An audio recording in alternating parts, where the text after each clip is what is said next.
आज मैं कुछ इम्पोर्टेंट जीव विज्ञान से मैं कुछ परिभाषाएं लाया हूँ। ठीक है, इसे देखते हैं क्या क्या है। अगर छोटी छोटी शब्दों को अगर आप जानकारी नहीं रखेंगे तो बड़ा बड़ा चीज़ ना आपको समझ में नहीं आएगा। ठीक है, जैसे ईंट से दीवार बनाया जाता है। ईंट को बेहतर रूप से सजाकर एक दीवार की तैयार कर सकते हैं। अगर ईंट ही पहले से घसका हुआ हो तो दीवार सही से तैयार कर पाना मुश्किल वाली बात है। तो ये सब एक तरीक़े से ये समझ लीजिए, बायो अगर पढ़े हुए हैं या ना भी समझ में आता है, ठीक है, तो इसे देख लीजिए, इसका अर्थ क्या निकलता है, डेफिनेशन क्या निकलता है, इन सब के बारे में जानकारी कर लीजिए, तब आपको बायोलॉजी काफ़ी अच्छी तरीके से समझ में आएगा।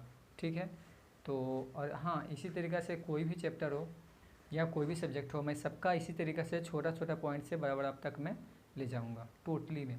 ठीक है, तो आज का पहला है, कितने पदार्थ यानी संघटक क्या होता है। क्वेश्चन ये, संघटक क्या होता है। तो देखिए, संघटक वो होता है ना, जैसे कि अगर हमें चावल बनाना हो या रोटी बनाना हो, ठीक है, तो रोटी बनाना हो तो इसके लिए क्या चाहिए, एक पानी चाहिए, एक आटा चाहिए। तो ये जो दो चीज़ हुआ ना, एक पानी और एक आटा, ये हुआ संघटक। ठीक है, जैसे भात यानी जो बोलते हैं चावल, जो चावल बनाना है या दाल बनाना है, ठीक है, तो दाल बनाने के लिए भी दो चीज़ ज़रूरत है। किसी भी चीज़ का एक दाल हो गया या मसूर हो, वो चाहे तो मूंग हो या चना हो, किसी भी तरीक़ा का वो कुछ दाल हुआ, और एक पानी की ज़रूरत है। तो इसमें दो संघटक हुआ। ठीक है, जैसे अगर सब्ज़ी बनाना हो तो सब्ज़ी में बहुत सारी चीज़ों के संघटक, बहुत अलग अलग संघटकों की आवश्यकता होती है।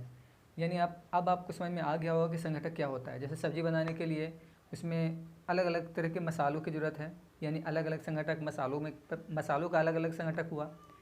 फिर उसमें कुछ जो चीज़ की सब्ज़ी बनाइएगा वो भी चाहिए, पानी भी चाहिए। तो ये सब सारे मिल रहे हैं ना, तेल वगैरह जो भी सब मिल रहे हैं, तो इन्हीं सबको बोला जाता है संघटक। अब आपको क्लियर संघटक समझ में आ गया होगा। नेक्स्ट देखिए क्या है, खाद्य पदार्थ।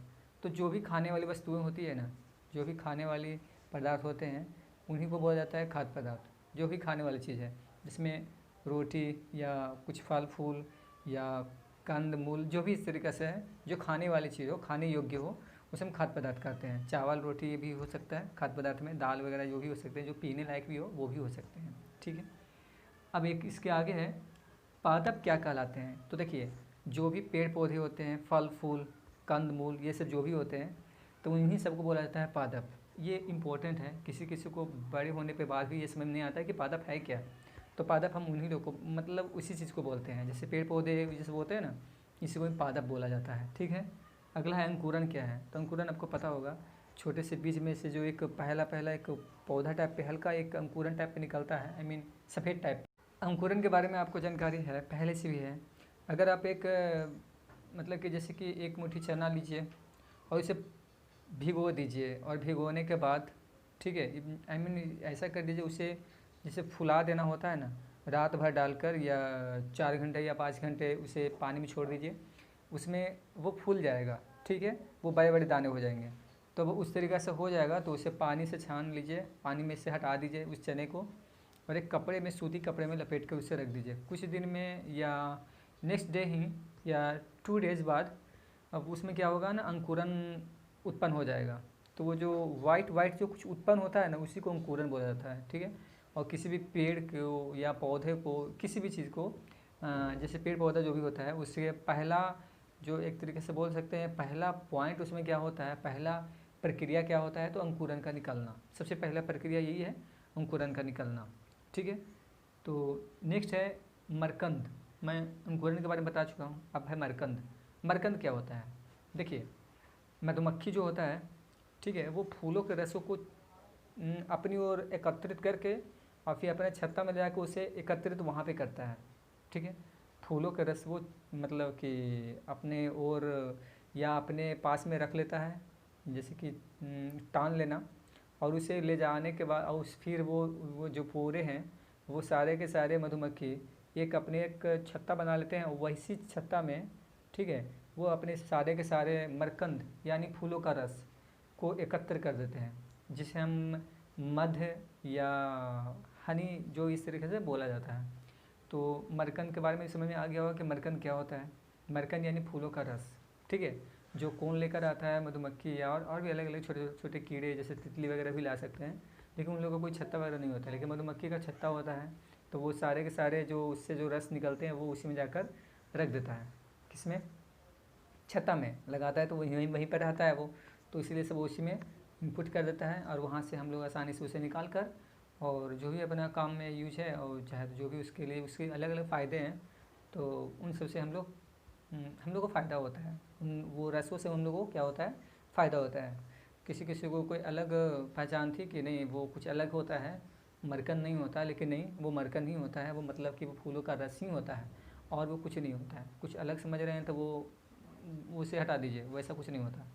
ठीक है, तो आज मैं बताया हूँ संघटक क्या है, खाद्य पदार्थ क्या है, पादप क्या है, अंकुरन क्या है और एक मरकंद क्या है। यानी ये कुछ 5 टॉपिक है, 5 टॉपिक के बारे में बताया हूँ। नेक्स्ट आज ही बताने वाला हूँ इसी वीडियो में। अब नेक्स्ट देखते हैं कि नेक्स्ट में क्या क्या बताने वाला हूँ। तो चलिए नेक्स्ट टॉपिक की ओर बढ़ते हैं। चलिए देखिए, नेक्स्ट टॉपिक है शाकाहारी जंतु, मांसाहारी जंतु, सर्वाहारी जंतु और हमारे भोजन के मुख्य स्रोत तो पौधे तथा जंतु हैं। ठीक है, तो ये सारे के बारे में बताना है, तो मैं सारे बारे में बताता हूँ बारी बारी से। पहला पॉइंट है शाकाहारी जंतु क्या होता है।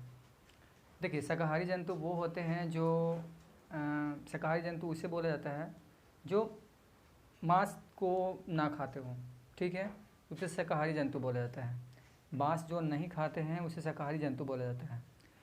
जो फल फूल खाते हों, यानी जो प्राकृतिक रूप से जो फसलों द्वारा उगाया जाता है, जो फसल उगते हैं खेतों में, तो उनसे वो सब चीज़ खाने वाले जो होते हैं उनसे बोला जाता है, उन्हीं को बोला जाता है क्या? शाकाहारी जंतु। ठीक है, जैसे कोई चावल रोटी या कुछ अनाज या कुछ फल फूल, तो ये सब खाने वाले जो होते हैं जंतु, उन सबको बोला जाता है शाकाहारी जंतु। ठीक है, नेक्स्ट है मांसाहारी जंतु। मांसाहारी जंतु वो होते हैं जो मांस खाने वाले होते हैं, यानी दूसरों को शिकार करके, ठीक है, किसी दूसरे जीव को शिकार करके मार कर और उसे खा जाना।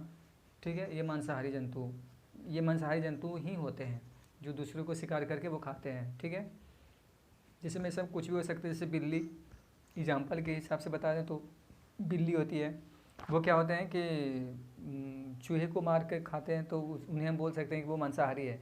लेकिन एक ये भी बात बता देता हूँ कि वो बिल्ली है जो मांसाहारी और शाकाहारी दोनों होता है। ठीक है, नेक्स्ट है सर्वाहारी जंतु।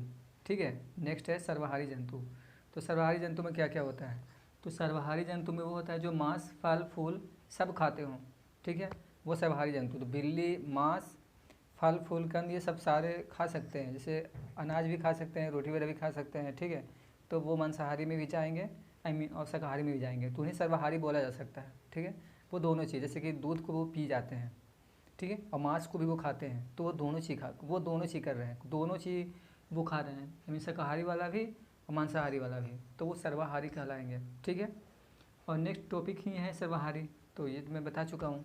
तो मनुष्य भी एक सर्वाहारी है, ये मांस भी खाता है और फल फूल कंद, आई मीन शाकाहारी भी और मांसाहारी भी, तो ये दोनों हैं, इसलिए इन्हें सर्वाहारी बोला जाता है। ठीक है, ये मांस का भी इस्तेमाल करते हैं, आई मीन जीव जंतु फल फूल से भी को खाते हैं, जो खेतों में उगता है उन्हें भी, और जो मांस यानी जो शिकार करने के बाद जैसे चिकन हो गया या अंडा हो गया या मछली हो गया, उन सब का भी ये सेवन करते हैं। तो इसीलिए मनुष्य को सर्वाहारी बोला जा सकता है कंप्लीट रूप से, ये सर्वाहारी है।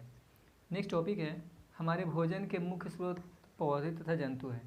हाँ, हमारे खाने के लिए, हमारे खाद्य पदार्थों की आवश्यकता के लिए पूर्ति करने के लिए पेड़ पौधे एवं जीव